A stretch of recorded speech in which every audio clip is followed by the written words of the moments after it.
Hi, I'm Rheeza Grant, National Beach Volleyball player, and you're watching Scoreboard on ICTN.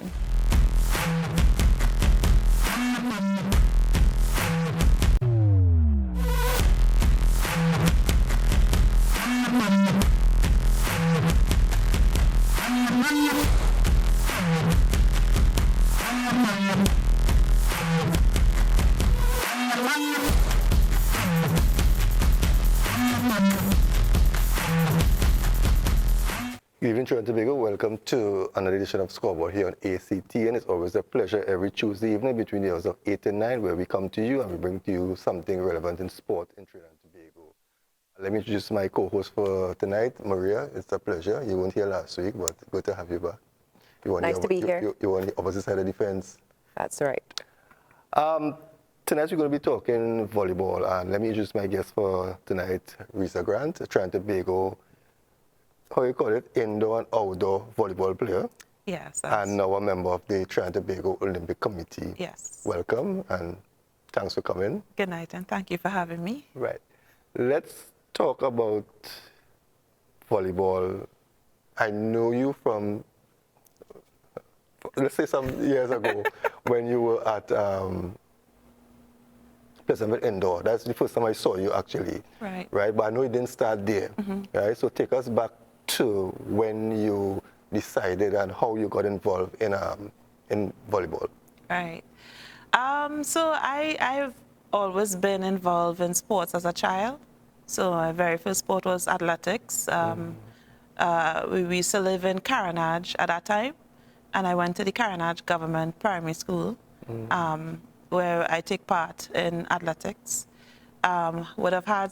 Would have racked up some medals for athletics in the 100 and 200 back then. You were that good? Yeah, as a child. Okay, But then we ended up moving, and I started to compete in all various sports at the Point Fortin Junior Secondary School. Right, I had lived Sobo Village at that time, and throughout a physical education class, we were introduced to volleyball. And that is where I found the passion for the sport. I did swimming, throws, javelin at that time. I was real, into sports because apparently when you're very tall in a secondary school, every PE teacher that looks at you, or teacher on the whole, wants you to participate in sport. So Mr. Singh at the time, he introduced us to volleyball, and I just instantly grew a passion for it because I was the tallest out of everybody in the physical education class, and I could spike because I was tall and block and serve, and so yeah, that's where I got the passion for it. One day while I was walking to the shop inside Silver Village, a gentleman stopped and he was like, do you play any sports? And at that time, I wanted to run for my life because well, your mother would be like, don't talk to strangers. If somebody stop, run, whatever, But because he spoke about sports, it catch my attention. So I was like, yeah, I play volleyball. And shockingly, the guy whose name is Terrence Honoré, he was the manager for Sarling's Volleyball Club in Pleasantville. And there and then he asked me, for my mother's contact. I gave it to him, and then he called the following day and asked my mother if she was interested in joining her daughter to a volleyball club, and it just went uphill from there. Yeah. So you started at Pleasantville. Take us through now. You joined the club. So I literally started volleyball at the age of 15, like learning the sport through secondary school. And then when I joined the club, it was, listen, I seeing other athletes as tall as me and even taller was like a major shocker. You realize you ain't got all that tall? Yeah, I was like, I'm one of the shortest people here, I think that gave me the encouragement to continue in the sport. As well as the coach. So at that time, our head coach was Danwanti Dionat. Yeah. Her nickname is Nadu. She was a former national player as well. Yeah. And she also, I think she still has a passion for the sport. She no longer coaches, but at that time she would have taught me a lot of things, like skills and, you know. And then I transferred from Point Fortin Junior Sec to Pleasantville Senior. And then while being there, I realized that they were trying to form a volleyball team. So I eventually jumped on board. The PE teacher then was Miss Toussaint.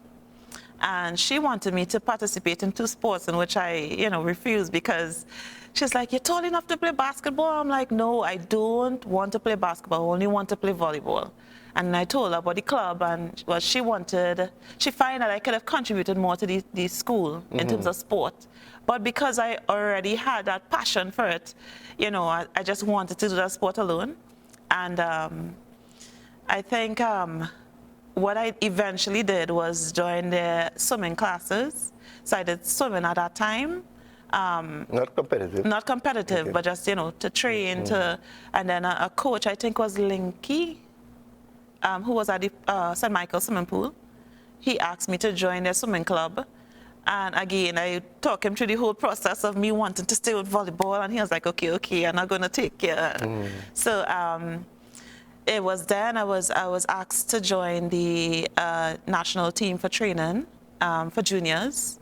And then That same age, 15? I was about 17. Okay. Right. I would have joined through the club a ministry program that had ministry coaches who were from Cuba, and they helped further develop the skills of the age group, the 15 to 18 age group. And through that program, I was able to participate in a camp in Cuba. I was able to, you know, see athletes who were my age, and they were beastly. I mean, with the skills and everything, I was amazed. And I think because of that actual program, I wanted to see how far, you know, I could go through the sport itself, to see how far I could grow. Especially with the encouragement of the girls on the team, because, I mean, I was not the tallest anymore. So, yeah. You mentioned that you played a lot of sports before you started playing volleyball. A two-part question for that. One, do you think that playing all those different sports helped you with your physical skill set for volleyball? And 2, do you think that having the experience in other sports helped you with your resolve or your passion to know that volleyball was a sport for you? Yeah, to answer your second question first, I think it helped me develop the passion for the sport, because, you know, you play all these sports. Back then, my #1 sport was football, weirdly enough. But yeah, I still have a passion for it, yes, but for volleyball, it's nothing compared to volleyball. And I think all the other sports that I played, it contributed to my overall development. Well, I wanted to get into gymnastics. You know, I was extremely flexible at that time, and flexibility is one of the core things that you need to have for volleyball. You know, athletics, you know, the speed, you know, everything just eventually coincide for the sport, because the sport use, if not all, your muscles to, you know, elevate. True. And then you mentioned as well that when you got onto the volleyball team, that you weren't the tallest anymore. Yeah. Did you experience a different style of coaching, or learn to use your body in different ways when it wasn't let her do that because she's the tallest? You see, growing up as a child in school and being the tallest, not just in the class, in the school, you know, it tends to affect your mental ability to contribute more to the sport, because, I mean, you're not amongst people who are your height. You're not average height, and you just have to develop that realization on your own. You know, there's nobody coaching you, there's nobody motivating you at that age group that says, you know, you don't have to limit yourself to sport. You know, but because you're so tall, everybody tells you at that age group, get into sport, you'll do something good, you know. But and then as a child, and how the image society has with women is that if you develop muscles, you're manly. And being tall, I have all these muscles. I mean, I was skinny growing up. So all these three things were like a real challenge for me. And it was only until I joined the club and started participating at national and international events, I realized that this is the norm for women. Not in Trinidad, but across the region and the globe. Tall women are sexy. Tall, muscular, athletic women are sexy. You know, I started believing in myself. My confidence went to the sky at one point. Because if you had known me back then, I was a real reserved, timid type of person. You know, now I'm, who is that person?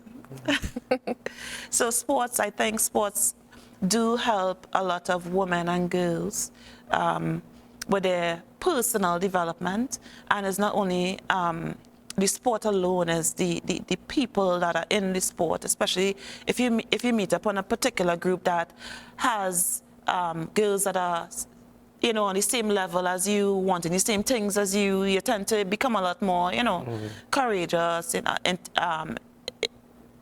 enthusiastic towards your personal development. Yeah. As a woman in sport, because I was listening to what you were saying there, with all the different, the height and the muscle and everything, how difficult is it for women in sports? You know, is it harder for women than men? In terms of what? In terms of getting, you know, the recognition then. Oh yes, oh yes, oh yes. Well, I have two athletes here, so yeah, you know. I know Maria could attest to this, but we have to work twice as hard as guys. You know, twice as hard to develop.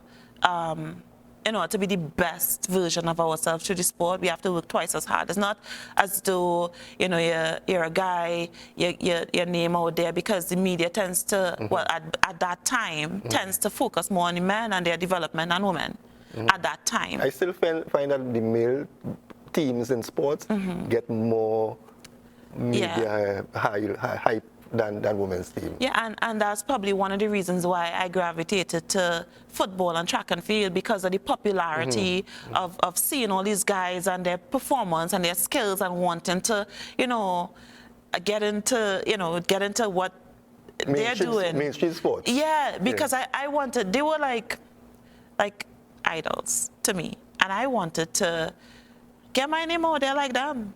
You know, I remember. Because of beach volleyball, though, that is what opened up my eyes to having a female person to look up to. And it was Olympic Games in 2005, I think it was 2004, 2008, some one of those, where Kerry Walsh and Misty May play. And I was like, Mommy, this is the sport I want to get into. You know, because they were tall. Well, Kerry Walsh is tall. Misty May was, you know, very well muscular, developed, and I was like, Mommy, you see how she look at? I want to be like her, you know. And my mother, she laughed, and she encouraged me, because my mother is tall as well. I'm 6 feet, my mother is 5'11". My father is 6'4", well, was, because he passed away. So we come from a family of tall 6-footers and up, you know. So being in the family, yes, was comfortable, but when you go outside, it's, you know, different. As guys will heckle you and tell you, oh God, that's tall and gay girl, and, you know, kind of things to try to discourage you as a young person. And then too, not only that, because you're tall, you tend to look older. You tend to, you know, people tend to feel that you're a lot older than how you actually are. And it's only based on conversation they get to find out. But at 15, you're not going to talk to anybody and tell them, hey, I'm 15. No, you're just going to focus on trying to get away from all that sort of negativity. So you started a call up for the junior team. And then when was your first call up for the senior team? Right, so I trained for the junior team at the age of 17. Unfortunately, I was not selected, even though I was selected for the ministry program. And at that time, in my tender age, let me just make sure I say that, in my tender age, I was emotionally distraught, you know, because at that time we were told that there were a lot of biasness to the North and South Zone players. I'm not sure how true it was, but I can remember feeling, you know, I'm better than half of them girls there and I wasn't even selected, you know. As a child, that's how you would think, you know. So, but that didn't discourage me because of the coach that I had and the manager or the team that I belonged to, which was Mr. Terrence Honorary, and I'll always give him credit. Yeah, he's here. You know, he is one of the people that found a lot of female volleyball athletes in the San Fernando area, you know, South, the whole of South area. He would literally be driving and see somebody who's, you know, athletic build or tall or somebody that, you know, he wanted to encourage. And it was through him that if it wasn't for him, I might not have been involved in the sport at that level. You know, I might have stuck to athletics, maybe, I'm not sure. But him and as well the encouragement from Nadu, you know, she is just an awesome person, awesome. You know, and I give both of them credit to this day. If you were to look back at the volleyball career, the indoor, I know that you traveled a lot, you know, tell us some of the highlights, you know, some of the games that you cherish and the ones that you don't want to remember. All right, the one that I admire the most up to this day is my very first competition debut, which was 2006 in Bahamas. Listen, that was my first time competing in front of a full stadium. And then we actually won the event. It was very ecstatic for us. And to listen to our anthem play on the podium was really good.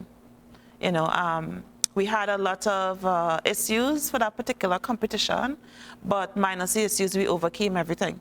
And we were victorious. And since then, we have been winning Caribbean championships consecutively. But you were on the same team at that year with Darlene Ramden and those. Yes, Ayana Dyer, may God rest her soul. Right, I remember hosting them sometime Crystal back. Carlene Williams, Shanna Ferreira, Aisha Seeley. It was like, that was the bomb squad. That was probably one of the youngest on the team. And Darlene, myself and Darlene. But we all tried to gel together to put forward the best outcome, and which we did.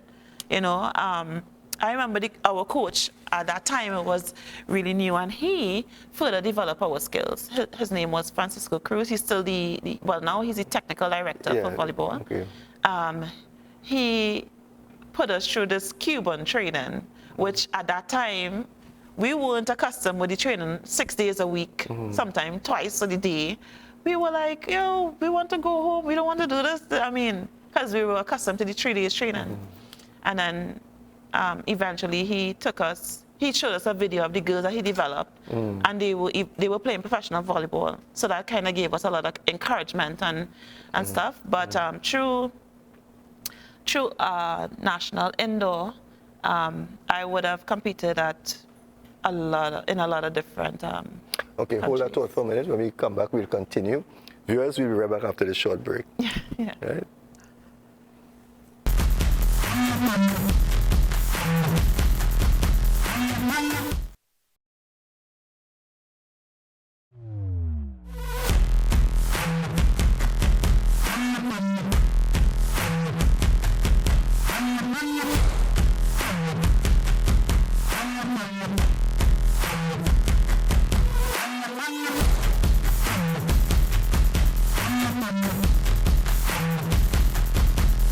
Good evening, Trinidad and Tobago. Welcome to another edition of Scoreboard here on ACT, and it's always a pleasure to be in your company every Tuesday evening between the hours of 8 and 9.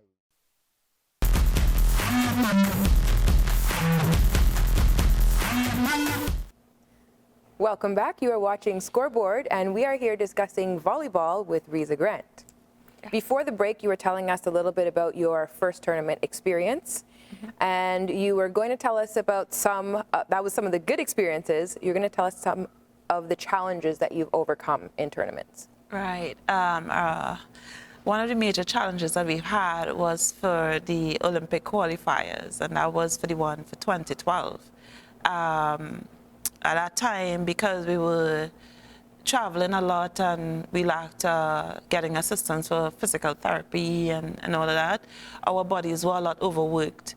But we still tried to, you know, see if we could grab a spot at the Olympic Games. And I remember walking on the court.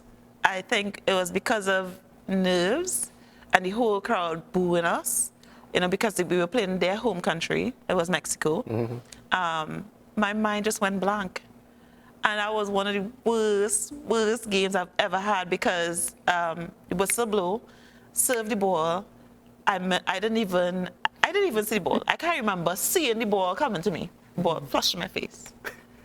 And then I think the coach took a timeout. He was like, listen, if you all have to scream, if you all have to do whatever, get that nerves out of your system. And then after that, we went back inside and was one of the best games we've ever had.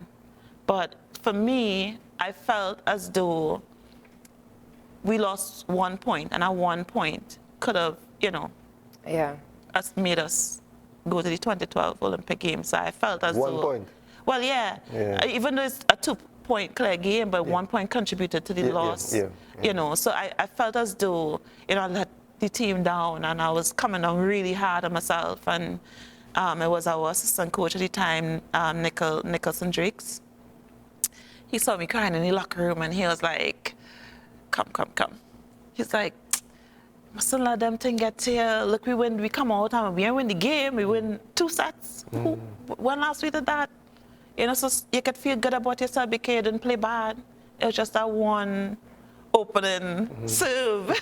He was like, but on a real time, what happened to you that game? So we laughed about it. And then after that, anything that, you know, that bugs me, or I would go to him, we would talk about it. You know, so, but that was one of the worst games I've ever had. I think was participating in various Nausicas and Pan Am championships and such, and even World Championship qualifiers on here in Trinidad in 2014. That helped me to realize that I'm stronger than I think. You know, in 2014, we were the team that everyone thought that would have qualified for World Champs in 2014. And we lost because our coach at that time had left the team. Everybody mentally were down, and Nicholson Drakes was the only one that were trying to pull us up, together with the members of the federation. But it was devastating after we lost that game. We did not know how to recover. I think that was my last national indoor tournament, because it took, you know, when you're working so hard for something for so many years, and you know that this is the competition that is going to determine, you put everything into it, and then it's just, I was just distorted. And I think it was 2015, I think I had an injury to my knee. We were supposed to go to Caribbean Games 2014, and 2 weeks before the games, I re-injured my knee, and they had to replace me for the team. Oh no! And it was only until 2016 that I got to do something called PRP that helped my knee. I was out from 2014, 2015, 2016 until. How you cope with that? I had to tell myself, because I've always known that I wanted to do more for sports, right, personally. So I had to channel that sort of, you know, thinking, okay, maybe you're not going to compete anymore, but you could do something with admin. So after that, I think I started working at the Volleyball Federation, try to, you know, give back as much as I could. And it was only through a course that the Olympic Committee offered that I, you know, realized that, you know, it have more avenues out there. I think on that day when I went to the course, I walked past Brian Lewis, who was the president at that time, still is, and I didn't even know who he was, but I know that I wanted to do something in sports. I walked past him fast because I was running late coming from South, And he walked in. I did not get to participate that day because the class was overbooked. It was full. So they said, next month you'll come back, you'll do the course. When I walked out of the building, he said, Miss Grant, good evening. So I was like, who's this guy calling me? He was like, volleyball, right? I was like, yes. He said, you know, I've been to a couple of your competitions. And then we started talking, and then he started giving me more encouragement to start back the sport. And I think it was through him that I started to, you know, believe that I could contribute a lot more physically to the sport. So that was when I started back to play beach volleyball in 2016. Which, if you have a choice, which one, beach or indoor? Beach, of course. Yeah. tell me about the beach. Beach because... What's different between the two? Except for one is board and one is sand. What's the... Right. With indoor, is 12 players on a team, 6 players on the court. So chances of you getting to touch the ball all the time is limited. Right. Okay. On the indoor, it's 2 players. No, on beach. I mean beach, sorry. On beach, it's 2 players. Right, so chances of you getting to touch the ball is like, you must get to touch the ball because it's 3 touches, not consistently, right? Beach is more fun. You get to dive in the sand.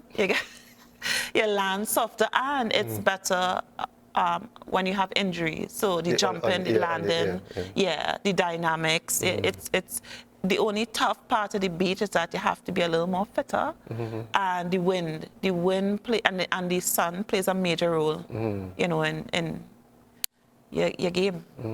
But competing, we went to the Olympic qualifiers in 2016. It was two teams per gender, right? We made it to the final round, and we came 6th in the Olympic qualifier. Like, that was a first for Trinidad and Tobago. The girls came 5th. So it was Ayana Dyer, myself, Malika Davidson, and Abby Blackman. I played with Abby Blackman at the time, and we were fairly new to the sport. And listen, Mexico, for some reason, I felt that it was like 40 degrees. So the sun was heating up the sand and was burning your foot. But we didn't care because we wanted to try to make it. But we got a tough group, and we didn't make it at then.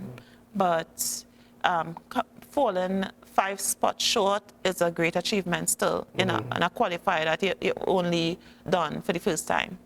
You know, the guys came 8 at that time, and then since then we've been training off and on. We went to Pan Am Games, we went to CAC Games, we came 10th at CAC, Pan Am Games we came 14th. But we had a switch in partners. I started playing with Malika Davidson for Pan Am, which was, I think, 7 months out. So beating a team in Pan Am was our major achievement because it's something that we wanted to do, just one team, because we weren't playing or training long together, right? If you know the sport, you have to be somewhat intimate with your partner in the sport because it's only 2 of you. Yeah, to have that connection. Yes, you have to have that connection in order for you to see the progress of the team. Yes. So we gelled for like a little bit, and we managed to come out, you know, beating a team, which was a good achievement for us. And after that, we had Nausicaas. I think we were the best pair for the Nausicaas because we came from where we started off at 15th and 19th, we dropped to 7th in a space of, that was 2019.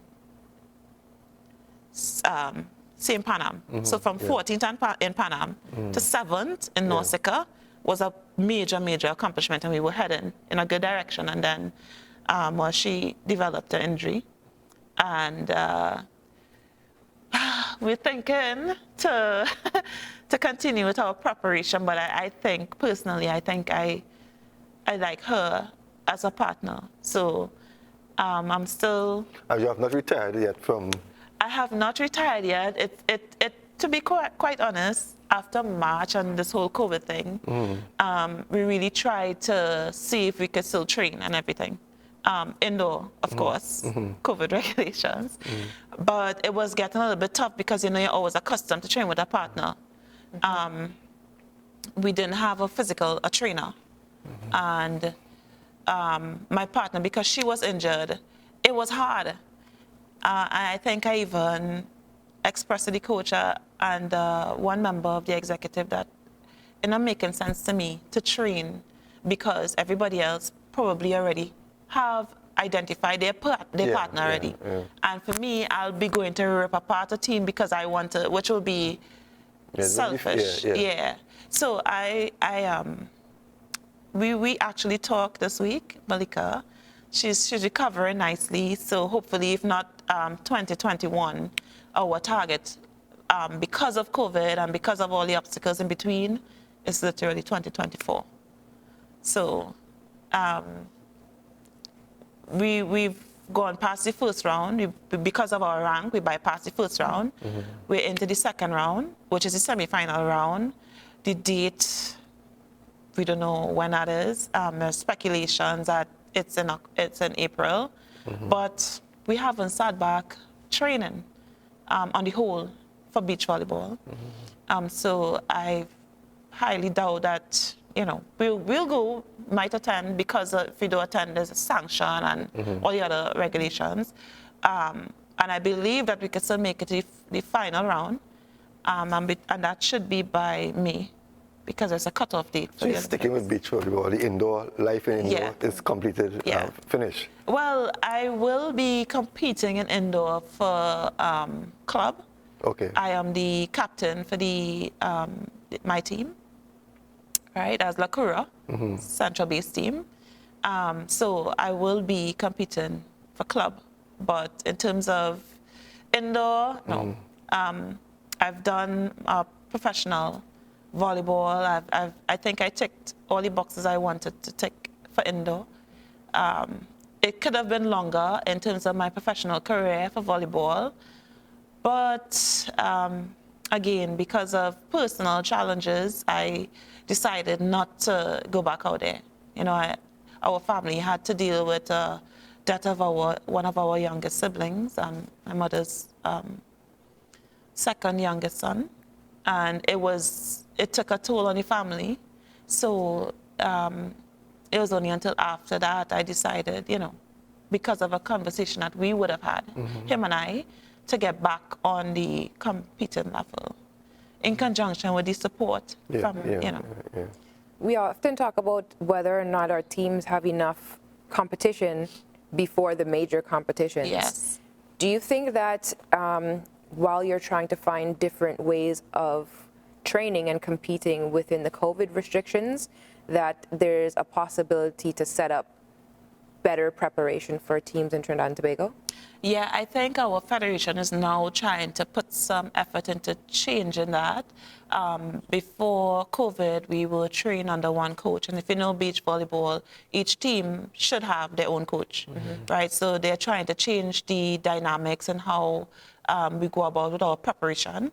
That would encourage each team to compete against each other, right? Personally, you have to now select your own partner and select a coach, and that have elements of funding that goes into it. So you have to now pay a coach instead of the federation paying one coach, etc.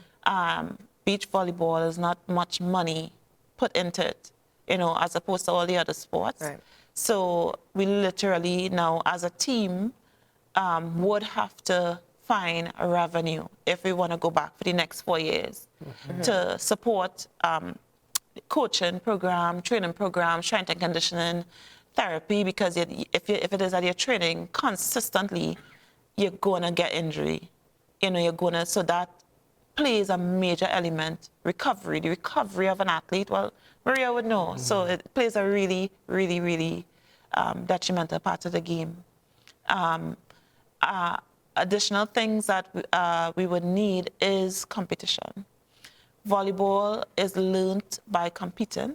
Apart from it's being skill driven, it's learned by competing. So you could be, you could have the skill and not compete. And when you actually go to a competition, you wouldn't be able to know what to do in difficult times. You'll be pressured. There might be, So pre-competition games is crucial not just for beach volleyball, for sports on the whole. You know, but again, we're restricted because of funding. And when I say funding, I don't stress on, you know, everybody tend to focus on what government could do, etc. I don't mean it like that. I mean that you literally have to get up and try to see how best you can get funding, because let's face it, we're living in times where it's COVID, the economy, gas, all these. It's going to get It's going to get harder. Yeah. So it's either you're making a decision to continue the sport, or, you know, end the sport. And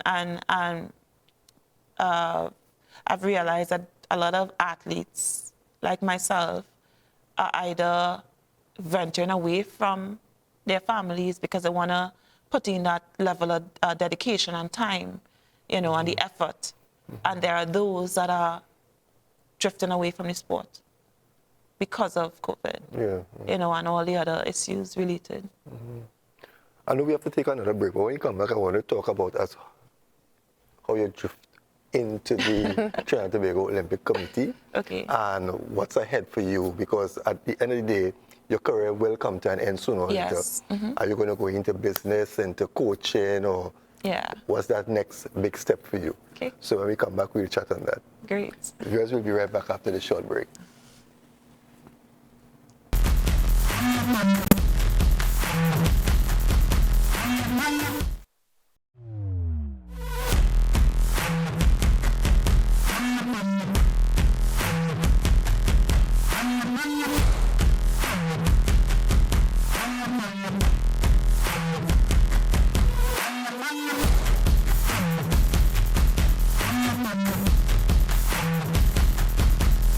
Good evening, Trinidad and Tobago. Welcome to another edition of Scoreboard here on ACT, and it's always a pleasure to be in your company every Tuesday evening between the hours of 8 and 9.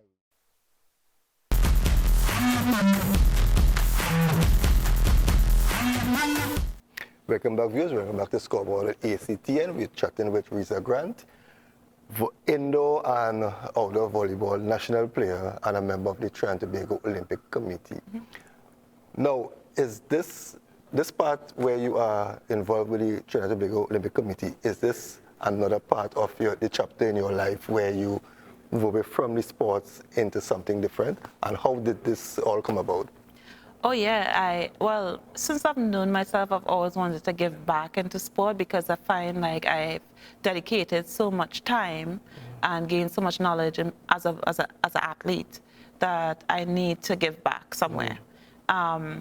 I first started giving back at the age of 18, where I was assistant coach for the Naparima Girls School. All right, and then I would have joined with Nadu, under Nadu, as a coach in in the ministries program.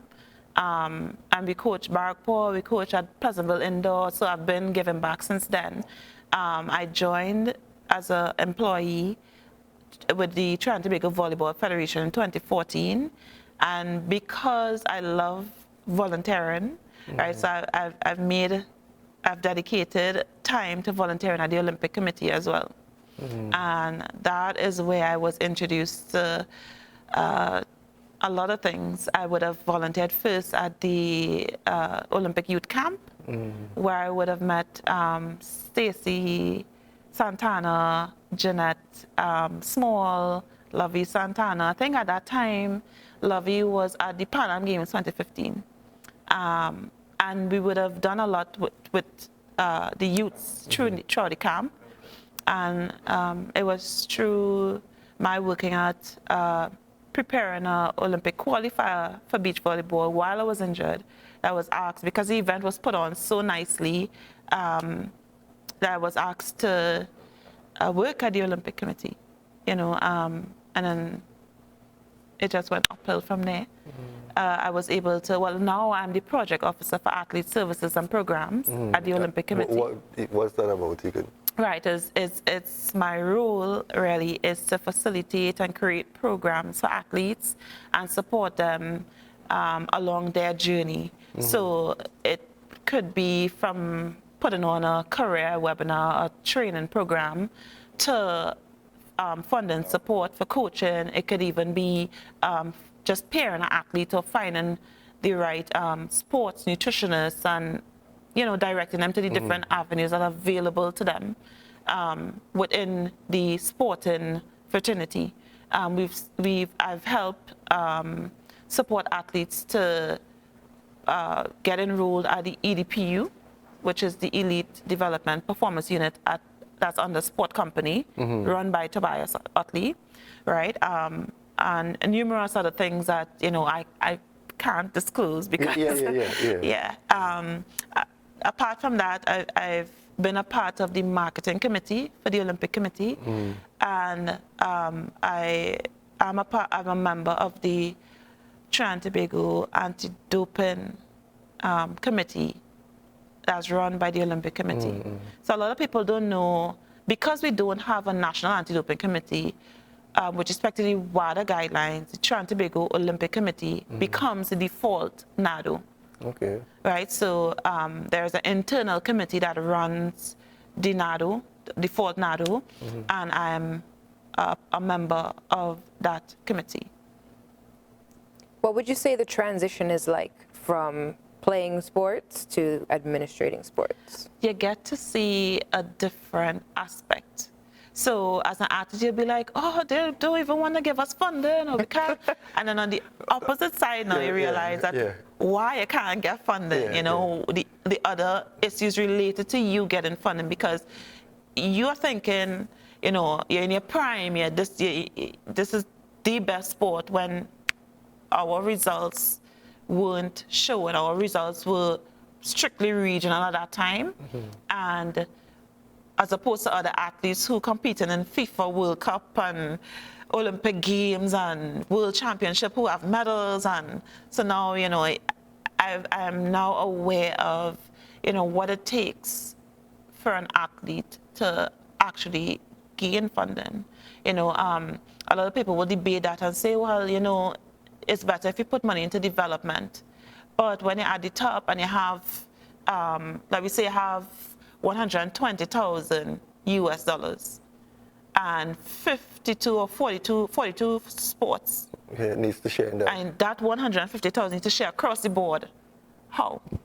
It then comes with decisions and justification, policies, and these are the things that athletes are not aware of.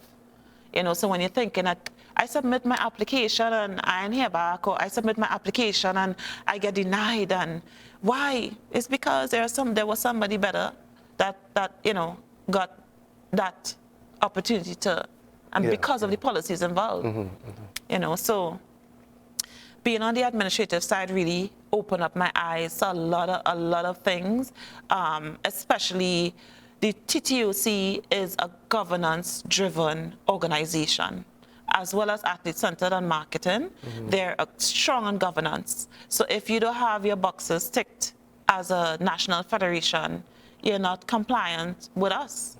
You need to get everything in order before you come to us.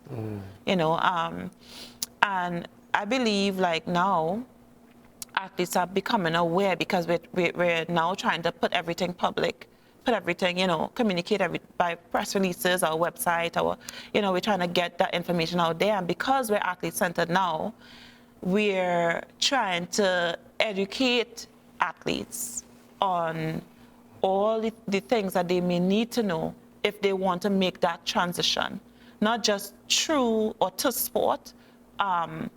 It could be, you don't have to stick in administration and sport. You could do whatever. Sky's the limit, right? But there's a way to transition through. So a lot of athletes who would have gone to university and stuff are able to do that. But there are those who've never been to university, and those are the athletes that we try to target. Yeah, at least open opportunities for them. Open opportunities to help them develop, to help them grow, to help them, not limit themselves. And to follow the right guidelines, because you're an athlete. Me being an athlete, my first drug test was 2009 in Mexico. I wasn't even tested in Trinidad, because at that time it wasn't something that was, they were being adamant on us in here in Trinidad. But now, because we're the default now that we're able to, have that conversation with national federations, have that conversation with athletes through webinars, etc., and really educate, not because marijuana is legal, means that, it's okay for you to consume, to compete. It's still a banned substance, and that's a serious issue we have here in Trinidad with athletes on the whole. A lack of knowledge, that's something, especially in our rural areas where not much education is given to athletes in those areas. Because remember, you're focusing on your distance to and from your training. What time that you're going to have to put into trying to educate yourself? That's it, yeah. So that's our role. That's what we want to do. This year, well, we've started testing in 2015. I think there was some testing done before, but that was prior to my time, so I can only talk from my time at the Olympic Committee. We started testing in 2015 and all that. And still today, there's some people that don't even know what anti-doping test is. And we want to reach those people from grassroots, come straight up, because we want to make sure that you don't put yourself in a compromising position that would jeopardize your future in the sport. We want to make sure they don't put the country in a position where they'll have to say, now, what are you all really doing down there? Countries that are not run properly, their NADOs are not run properly, can't get sanctioned, can't get suspended, and we don't want to be placed in a position like that. We went through this whole compliance thing with the World Anti-Doping Agency, because all our policies and documents must be in line with their code, the WADA code. Right, so we went through this vigorous compliance, which we're still going through.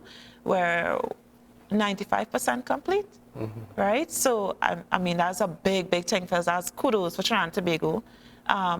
We're also a T2 country, meaning that we have a lot of elite athletes that compete in world and, Olympic events, that we must have a particular amount of testing done throughout each year. And an overall report must be given to these entities in order to remain compliant. I must say congrats to the TTOC, because they're in your face every day with information. So that's a good thing. And you all are celebrating 75 years this year, right? Yes, the big 75. So what I don't know if you're privy to, what is there plans for a gala fund? I could, I'm not at liberty to say exactly everything, but we're planning a rollout with a virtual, I wouldn't want to say it's a 5K because it's 7500, right?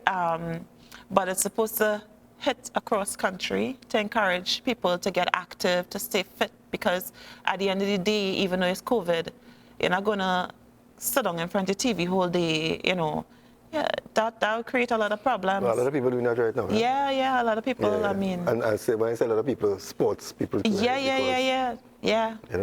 So we're trying to do this Get Moving, Get Active TT, which encourages athletes, disabled and able-bodied persons to, become a little more active. Could be how old, how young. It's just to try to get active, get out your house, encouraging families to do a lot more things together, outdoors, especially while observing the COVID guidelines, of course, but not limited to, your indoors. Yeah. Well, if you look back over the years in your career, is there anything that if you had to do it all over again, you would have done differently? That's a really good question.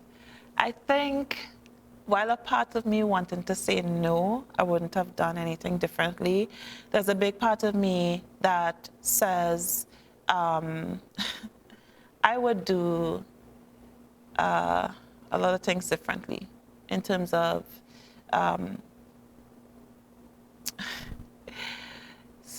playing my professional career, I might have, stayed a little more longer outside, or I might have taken the first offer that I would have gotten in 2009 to Argentina. I take it. I was focusing on staying at the University of Trinidad and Tobago because we were on scholarship then, and I got the offer within the first year of my scholarship. Because I wanted to leave the university with something in my pocket, I decided to stay back a year and then go out on the following year. But I believe if I had done that, my career would have been further in terms of sporting career, would have been a lot further. But I mean, UTT contributed a lot to my development in sport. It opened up my eyes to the different avenues. I wouldn't have known all these guys that contributed to sport, the Obers, the Zeph, the Dr. Anil Gopi Singh, who's one of the best, to me, sports doctors in Trinidad and Tobago, the Jason Pilgrims, who were all at the University of Trinidad and Tobago. And even because while I was at the Trinidad and Tobago University, I would have done additional work, to get me to my professional career. So even though I was training volleyball sometimes 2 days a week, when I have my one-day sessions, I would join with the swimmers in the morning and, do some of their training, not all. Okay. And that was under Paul Nualo at the time. Yeah. With Ryan Riggs and Christian Homer. Yes. And even ventured into some of their land training. Like sometimes we would have had cancellations for training. And I was like, I'm staying home. I'm going to train with the summers or going to train with somebody, and even while at the university, like when we don't have a class, I would, because we were able to do so, I would jump into a sit-in on a sports administrator's class or whatever they were doing. I would sit in and observe, and because I was always so... You didn't waste time, you didn't waste time. That's a big thing for me, wasting time, one, and two, I've always had a passion for giving back to sports, so knowledge for me is something very important. Yeah. We just have about 2 minutes or so.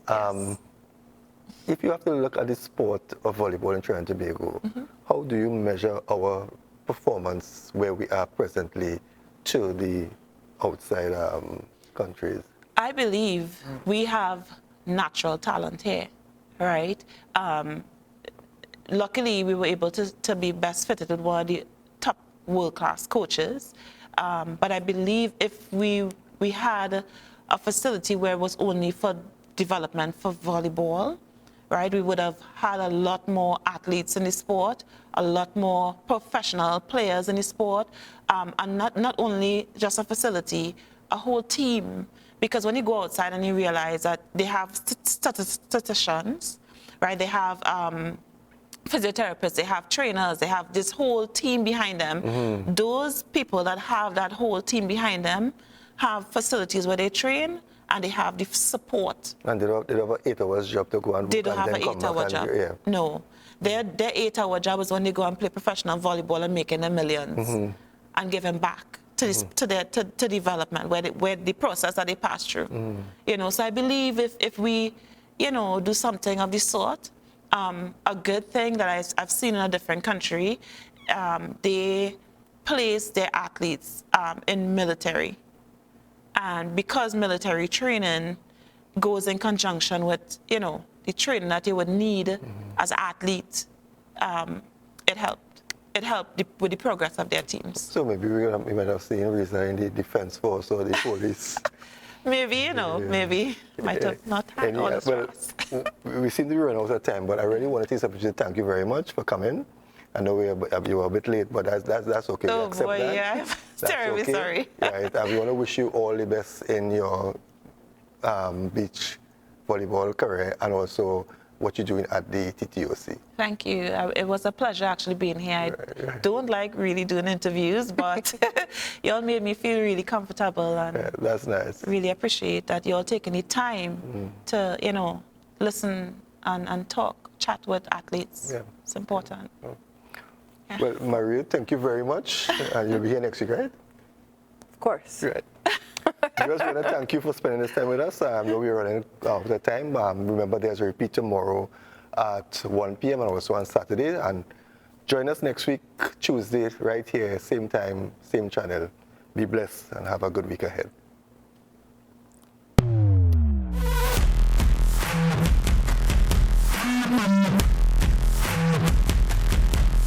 Thank you.